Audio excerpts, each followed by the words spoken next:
Deuxième phase de cette récupération du Sahara, installée dans les centres urbains, l'armée marocaine a lancé une opération intitulée Assainissement. Il s'agit maintenant de progresser vers la zone frontière de l'Algérie pour réduire les nids de résistance tenus par le Polisario, assisté par l'armée algérienne. Le Maroc n'a pas l'intention de tolérer l'installation de sanctuaires et ils se sont décidés à attaquer le point d'eau d'Amgala où s'était retranché un bataillon de l'armée algérienne avec tous les risques que cela pouvait entraîner d'aggravation du conflit entre les deux pays. Cette position d'Amgala qui vient d'être récupérée par l'armée marocaine a une grande importance sur le plan stratégique.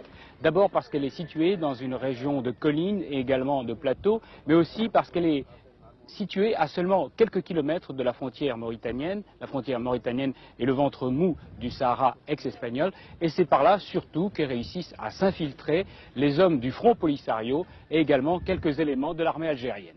La dernière bataille que nous avons livrée au Sahara, c'était la bataille d'Amgala, où des unités de l'armée algérienne s'étaient installées. Et nous avons été obligés de monter une opération pour les déloger d'Amgala, qui fait partie du territoire marocain. Est-ce que cette bataille a été dure?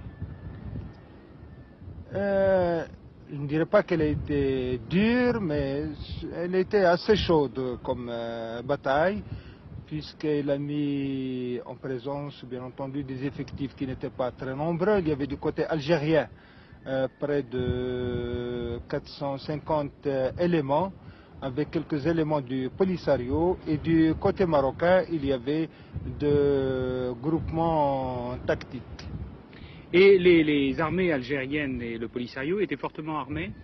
Oui, comme vous l'avez constaté vous-même, vous avez vu des armes qui vont du pistolet jusqu'au Strella, c'est-à-dire le SAM-7. Est-ce qu'il y a d'autres points comme celui-là à l'intérieur du Sahara où l'armée algérienne est présente? Effectivement, il y a d'autres points où l'armée algérienne s'est installée et où elle est actuellement, mais j'espère qu'ils comprendront qu'ils doivent rejoindre leur foyer en Algérie et de laisser le Maroc tranquille. Autrement? Autrement, nous serons obligés de les déloger des autres points comme nous les avons délogés d'Amgala. Est-ce que vous ne craignez pas qu'il y ait un conflit direct, encore plus violent, entre les troupes marocaines et algériennes? Nous ne faisons que, comme je vous l'ai dit, nettoyer notre propre territoire.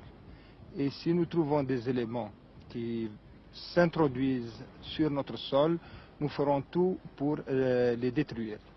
Vous nettoyez avec beaucoup de force? Nous mettons chaque fois, selon le terrain, selon les informations que nous avons sur l'ennemi, nous mettons les forces qu'il faut pour mener à bien notre mission. Toujours triste spectacle que celui de prisonniers, ces hommes algériens ou sahraouis du Front Polisario, on ne le sait pas, car il a été impossible de leur parler, sont emmenés par avion militaire à Rabat. Ils font partie des 120 prisonniers faits à Amgala.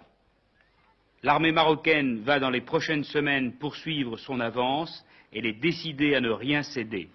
Quelles sont donc les intentions de l'Algérie ?